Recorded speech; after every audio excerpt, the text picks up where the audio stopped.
Yeah, and he does lots of volunteer work with local and international NGOs.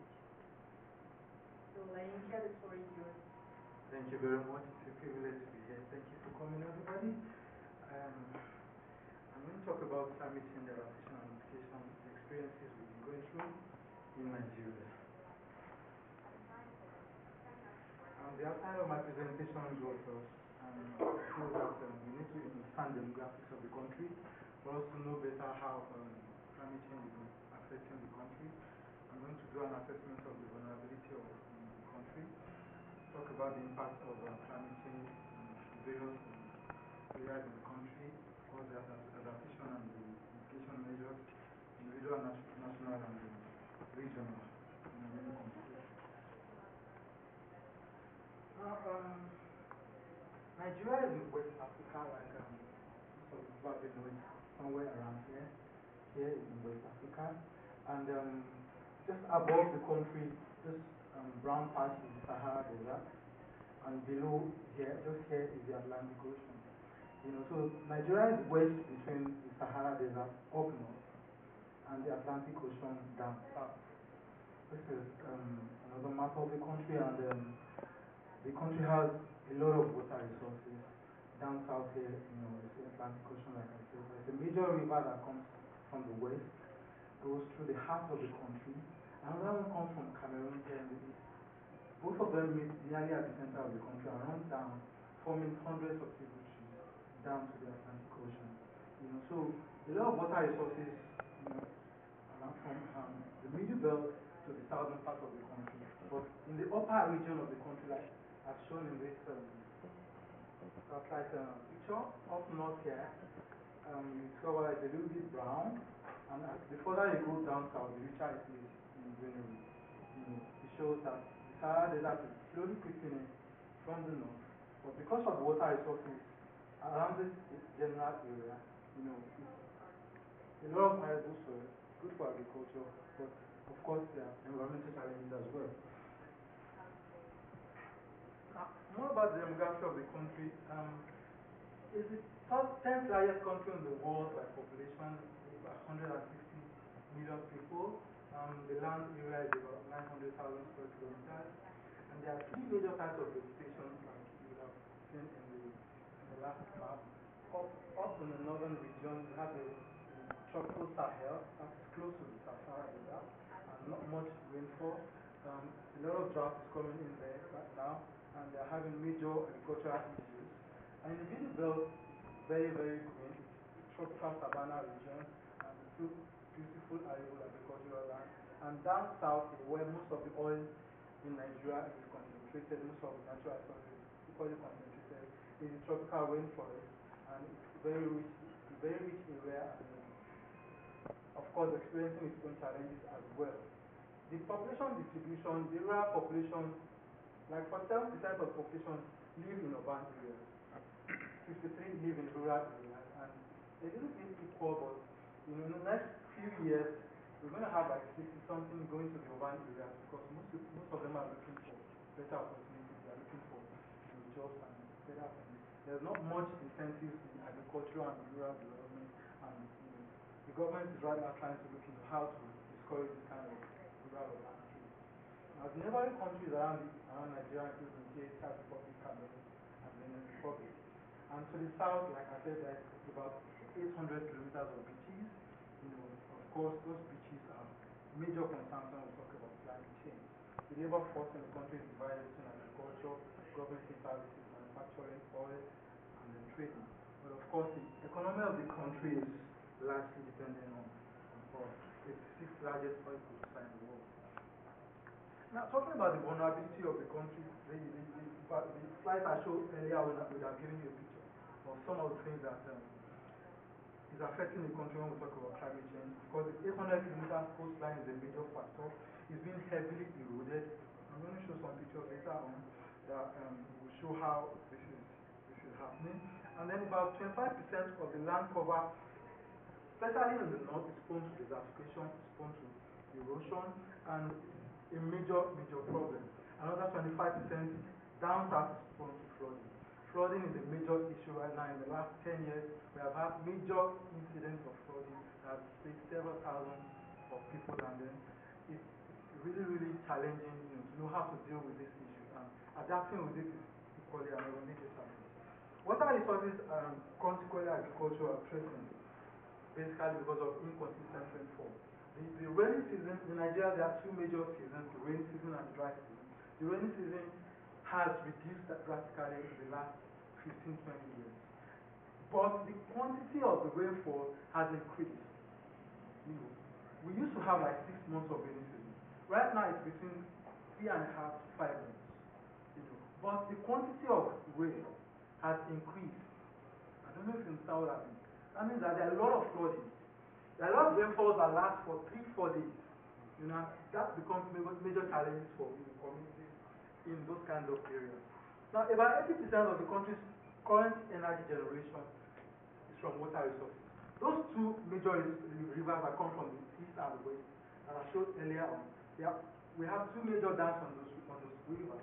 And those two major dams, they generate like 80% of the energy needs of the country. However, because of the inconsistency of the water resources, the floods and then the drought, and the energy generation is basically affected. The country is not getting as much as it should get, from these dams, and as such, right now the government is looking into ways to diversify the energy generation sector. It's a major problem because, of course, a society that doesn't have consistent energy is not going to be developed very fast. Rain-fed agriculture and fishing activities is also under serious threat, of course, because rainfall has an inconsistency. It's beyond what we can country control. High population pressure, you can imagine 160 million people depending on natural resources from less than about 900,000 square kilometers. Of these 160 million people, about 25-30% of them are rural farmers. They depend on rain-fed agriculture. A lot of them are agricultural. They depend on animal husbandry as well. And most of these people are shifting from their ways of life because it's not easy for them to keep on living in this kind of stressful conditions. Climate change has really impacted on a lot of them. Some of them have had to move away from their normal communities because of flood activities. Some of these people that have animals, cattle, they have had to become nomadic because they don't have grazing land again. A lot of these activities have caused a lot of conflicts that I'm going to show in some slides later on. Some other things that make the country vulnerable include institutional and legal framework. We don't have a good framework to cope with the challenges we have. Now I want to talk about the impact specifically. I spoke about total land suitable for agriculture before. It's reduced drastically. The length of growing season has already also reduced. It's substantially reduced, of course, because of the floods. Use from rain-based agriculture has been affected. A lot of farmers that were into beans, tomatoes, food crops, rural farmers, they have not shifted into some other crops that, they feel are more resistant to drought, more resistant to floods. Now, local food supplies have been drastically affected, and governments have had to increase, imports of food,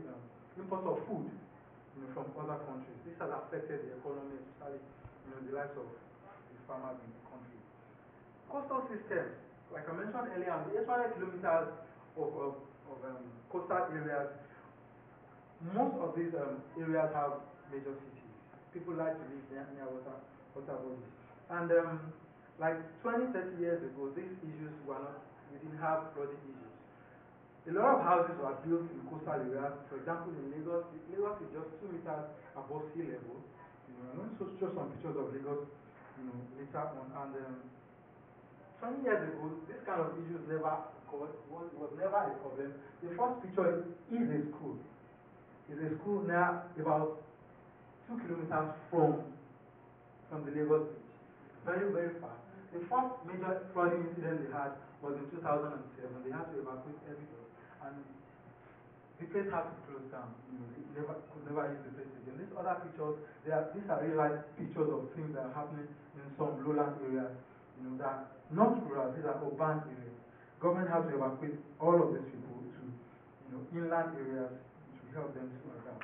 A lot of anthropogenic pressures as well, such as dredging, that affects, these kind of issues. Now, sandstorms and dust storms.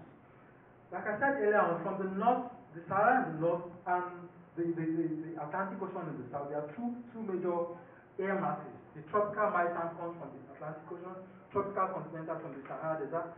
These two masses meet somewhere below the equator, which is around the middle belt of the country, and causes this kind of sandstorms. You can imagine driving in this kind of situation, and you are caught in there. It's a major problem. People die, a lot of accidents. It has affected a lot of things in the middle belt region, and it's something that people are having to deal with on a constant basis. Rainstorms and thunderstorms, of course, like I said earlier on, incidents of storms have increased like 3 times in the last 15-20 years. It's been a major problem for rural farmers, not only rural farmers, even in major cities, it's equally a major problem. An estimated almost 2,000 people died in 2010, and more than 250,000 were displaced. They had to move to other communities to cope, with the kind of pressure they were experiencing. In health, of course, increased malnutrition, waterborne diseases, a lot of deaths, diseases and injury, heat waves, floods, fires, droughts. These are some of the things people are experiencing due to climate change in Nigeria. A lot of cardiorespiratory diseases as well. Land conflicts, because of migratory migration, this climate change effect has caused a lot of migration has been happening, all kinds of migrations, all of them lead to conflict. Most of these people moving from the north to the south are moving from farmland, from their former nomadic lands to farmland in the middle belt. Farmers don't want northerners to bring their animals to their area because, of course, the agricultural land is threatened. This causes a lot of conflict. People die, and it's a major challenge. You can't tell them to go back to their land. It's federal land, anybody can go anywhere. But farmers insist that this is our land. We were born here, we have farmland here. And settling these kind of issues can be very, very, very challenging. Adaptations in agriculture. Farmers have had to become more efficient in rainwater harvesting because of the shortened rainy seasons.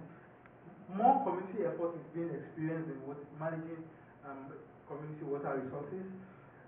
Farmers are moving from their normal agricultural produce to drought-resistant crops and livestock feeds. Better soil management practices are being practiced as well. There are more discourse between farmers and extension workers, and government is also providing more information on how to cope with pests and diseases, and information on meteorology. There are more efficient irrigation systems that depend on less water usage, which are more productive. And then regreening and reforestation projects also being undertaken by the government. In urban settlements, there's paradigm shift in how to deal with these issues. The government and the regulatory bodies are more involved in planning and construction as well right now.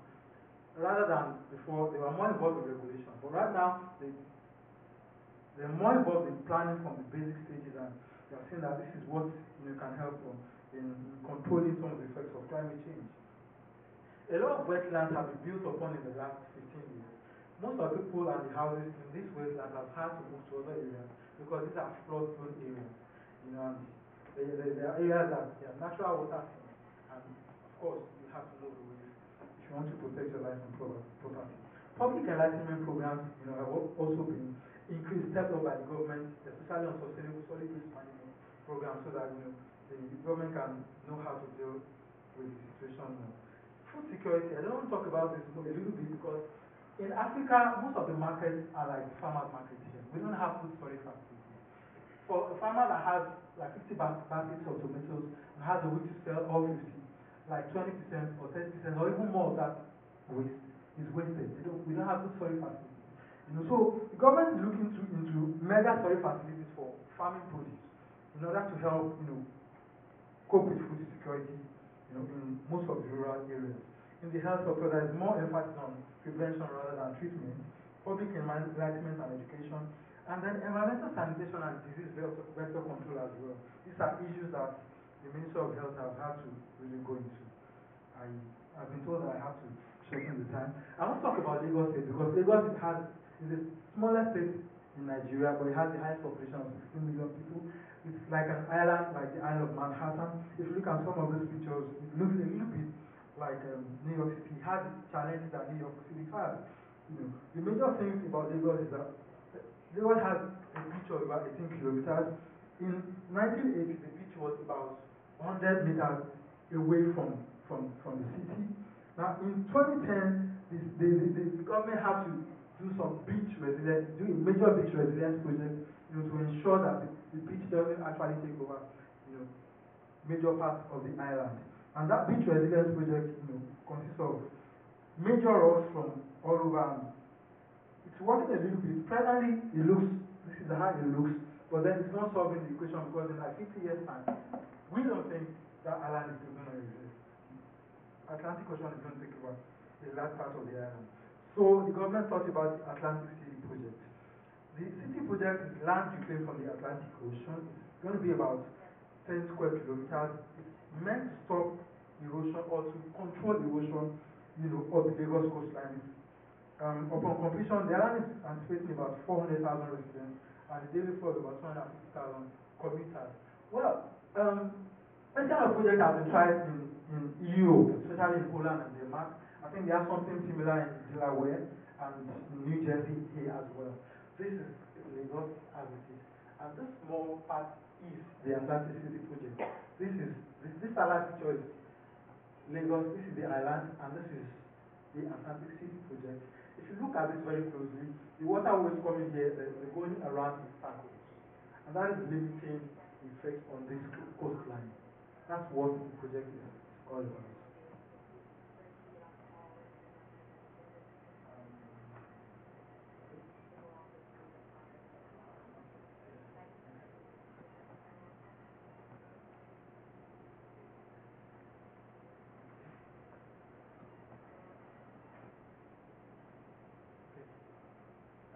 I just want to talk about a regional project here. This is the Great Green Wall. It's a regional project between 11 countries bordering the Sahara Desert. And the project is all about enriching the edge of the Sahara Desert to stop the encroachment of the Sahara from affecting the countries. This is a project that was developed by the African Union, and it's supposed to be 11 countries reforesting 15 million hectares along the 15-kilometer line, 7,000 plus long belts from Dakar in Djibouti, Dakar head to Djibouti. This is what it's supposed to look like. And once this is in place, it should limit the encroachment within the next 50 to 100 years. And government plans to increase and improve on that as time goes by. Now, for my conclusion, of course, climate change is bringing obvious challenges every day. Every day, we're experiencing major challenges in the country. But the rate at which we're adapting to these challenges is very, very slow. There are practically no mitigation measures except for the planting of trees, which is no real mitigation per se. People are adapting, but the government needs to be more proactive, in bringing up measures to help people to adapt more to all of the challenges.